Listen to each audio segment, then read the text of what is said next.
Hi good morning. ఇవాళ మీకు ఒక లేటెస్ట్ వన్ చూపించబోతున్నాను. సో వీటిని ఏమంటారంటే తాటికాయలు అంటారు.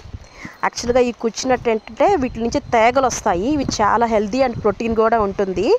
షుగర్ పేషెంట్స్ కానీ అందరికీ ఇది చాలా మంచిది. ఇలా తాటికాయలు పండు మాగిన తర్వాత కింద రాలుతాయి. రాలిన తర్వాత ఈ కాయలను ఏం చేస్తారంటే సో ఇలా తీసుకెళ్ళి వేస్తారంట. వేసిన తర్వాత తేగలు వస్తాయి. వచ్చిన తర్వాత కూడా మీకు చూపిస్తాను. ఇది ఆల్మోస్ట్ ఒక 3 monthsకి అంతా వచ్చేస్తాయి. అసలు చూడండి, ఇది కంప్లీట్ ఫ్రూట్ ఇది ఎలా ఉందంటే ఇలా ఉంటుంది అనమాట.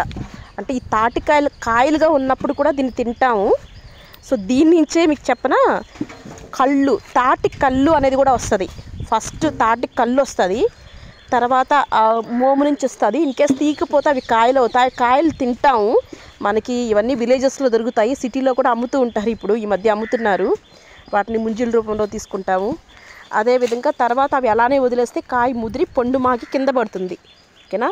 దీన్ని ఇలా భూమిలో గుచ్చిపెట్టినట్లయితే మనకు తేగలు వస్తాయి.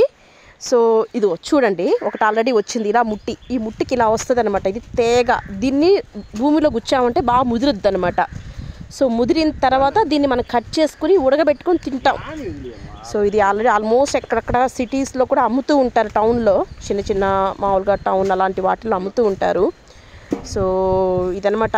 ఐ థింక్ ఇది మీరు చాలా వరకు చూసి ఉండరు. సో ఇది విలేజెస్లో దొరికే ఫ్రూట్ అనమాట. సో ఇది ఫ్రూట్గా కూడా తింటారు. ఇలా నిప్పుల్లో కొంచెం వేడి చేసుకొని కాల్చుకొని కూడా తినే వాళ్ళు తింటారు. లేదు అనుకుంటే ఇలా ఉడకబెట్టుకొని తేగ వచ్చిన తర్వాత తేగలుగా విధంగా కూడా తీసుకోవచ్చు. ఓకేనా. Thank you for watching. Please like and subscribe.